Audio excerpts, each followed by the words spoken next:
Audio Jungle.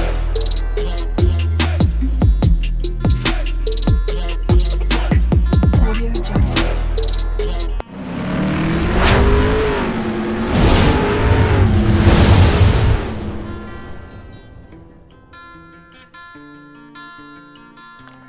Hello everyone, welcome to my channel Mon and Moon's Diary.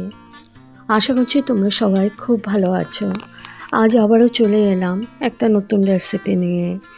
আজকে আমি বানাতে চলেছি সয়াবিনের মুঠা বা সয়াবিনের কোফতা। তো তাহলে চলুন দেখে নেওয়া যাক আমি কিভাবে এবং কোন পদ্ধতিতে বানিয়ে নিচ্ছি। ভীষণই ডেলিশিয়াস একটা রেসিপি। তো আমি এখানে সয়াবিনগুলো নুন আর জল দিয়ে ভিজিয়ে রেখেছিলাম প্রায় 15-20 মিনিট। তারপর আমি হাতে চিপে তুলে নিয়েছি।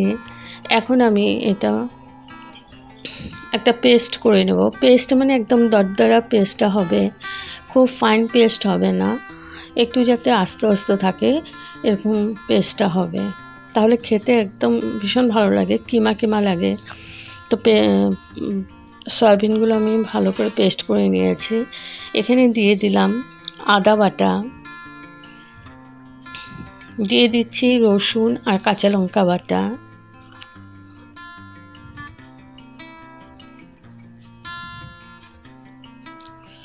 একটু হলুদ দিয়ে দিলাম,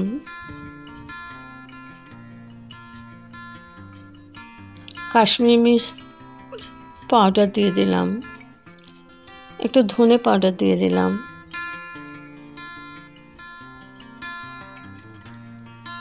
আর স্বাদ মতো নুন, আর দিয়ে দিলাম কুচি পেঁয়াজ।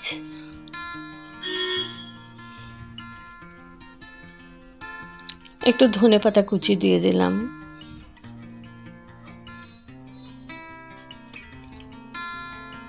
এবার দিয়ে দিচ্ছি কর্নফ্লোর, যতটুকু বাইন্ডিং করতে লাগে ওই আন্দাজ মতো দিতে হবে। তো এখানে আমি 3-4 চামচের মতো কর্নফ্লোর দিয়েছি। এখন ভালো করে মাখিয়ে নিয়েছি। এখন আমি মুঠাগুলো বানিয়ে নেব বা কোফতাগুলো তোমরা যেরকম আকারে বানাতে চাও, লম্বা করেও বানাতে পারো, গোল করেও বানাতে পারো, তোমাদের ইচ্ছা মতন বানিয়ে নেবে। তো আমি গোল গোল করে বানিয়ে নিচ্ছি, এভাবে বানিয়ে নিচ্ছি। তো আমি গোল করেই বানিয়ে নিয়েছি পুরোটা। আর এখানে আছে হলুদ, নুন,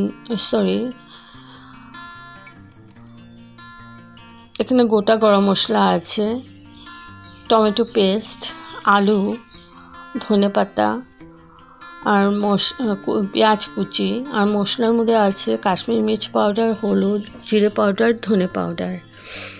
এবার আমি একটা প্যান বসিয়ে দিয়েছি আর কোফতাগুলো ভেজে নিচ্ছি। একদম ব্রাউন ব্রাউন করে ভেজে নেব আর মিডিয়াম টু লো ফ্লেমেই ভাজবো,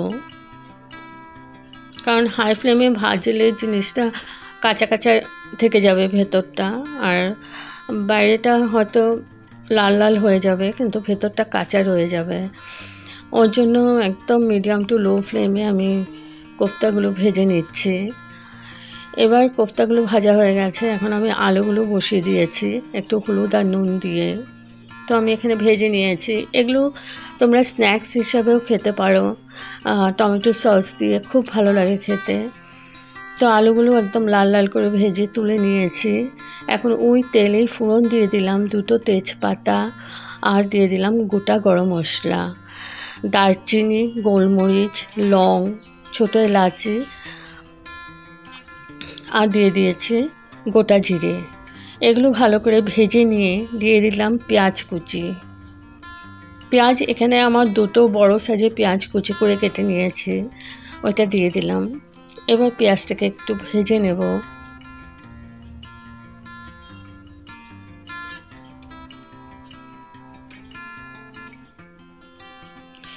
এখানে দিয়ে দিলাম আদা রসুন পেস্ট। রসুনের সাথে আমি কাঁচা লঙ্কা পেস্ট করে নিয়েছি। ঝালটা তোমাদের পরিমাণ মতোই দেবে।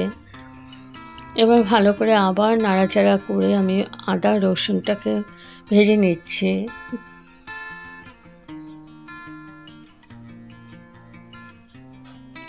এবার আমি গুঁড়ো মশলাগুলো দিয়ে দিলাম, কাশ্মীরি মির্চ পাউডার, হলুদ, জিরে পাউডার আর ধনে পাউডার, আর দিয়ে দিলাম একটু চিনি। সবকটাই আমি 1 চামচ করে দিয়েছি, চিনিটা আধা চামচের মতো দিয়েছি, আর একটু নুন দিয়ে দিলাম। এবার একটু জল দিয়ে ভালো করে আমি কষিয়ে নেব পুরো মশলাটাকে, যতক্ষণ না তেল সেপারেট হচ্ছে। তো আমার তেল একদম সেপারেট হয়ে গেছে মশলাটা, আর ভালো করে কষানো হয়ে গেছে। এখন দিয়ে দিলাম টমেটো পেস্ট। এখানে আমার 2টো টমেটো পেস্ট করে নিয়েছি। এবার টমেটোটা দিয়ে আবার ভালো করে কষিয়ে নিচ্ছি, যাতে টমেটোর কাঁচা ভাবটা না থাকে। ভালো করে মিডিয়াম টু লো ফ্লেমেই কষাবে।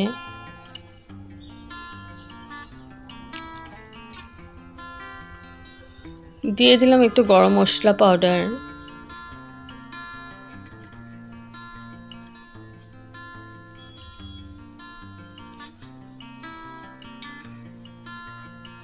মশলাটা আমার খুব সুন্দরভাবে কষানো হয়ে গেছে।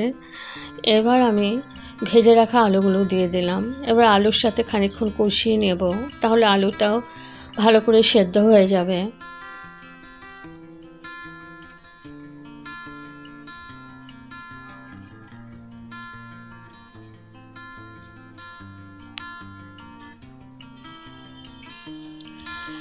প্রায় 5 মিনিটের মতো আলুর সাথে মশলাটা কষিয়ে নিয়েছি। তারপর দিয়ে দিলাম গরম জল। তো গ্রেভিটা একটু বেশি করেই দেবে, না হলে কোফতাগুলো দেওয়ার পরে এগুলো অ্যাবজর্ব হয়ে যায়।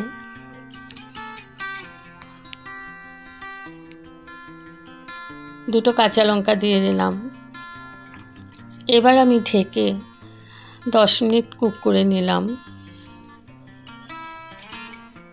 10 মিনিট পর তুলে নিলাম।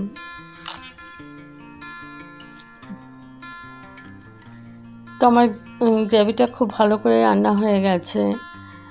এখন আমি দিয়ে দিব ভেজে রাখা কোফতাগুলো।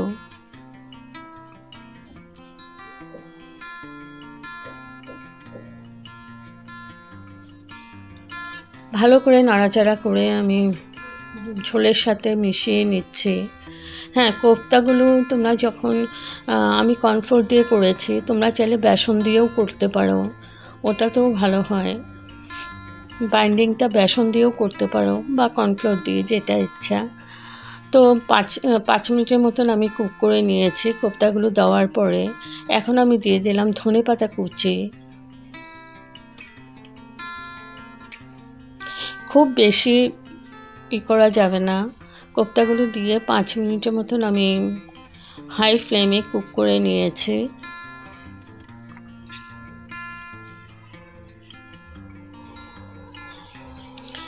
এবার আমি গ্যাসের ফ্লেম অফ করে ঢেকে রাখবো 5 মিনিটের জন্য।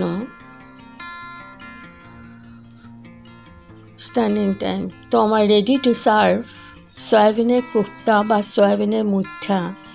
যদি আপনাদের এই রেসিপিটা ভালো লেগে থাকে তবে like, share, comment and subscribe করতে ভুলবেন না। সাবস্ক্রাইব করার পর পাশে থাকা বেল বাটন অল প্রেস করে দেবেন। ভালো থাকবেন, সুস্থ থাকবেন। আবার আসবো কোনো নতুন রেসিপি নিয়ে। Okay, thank you for watching. Bye by.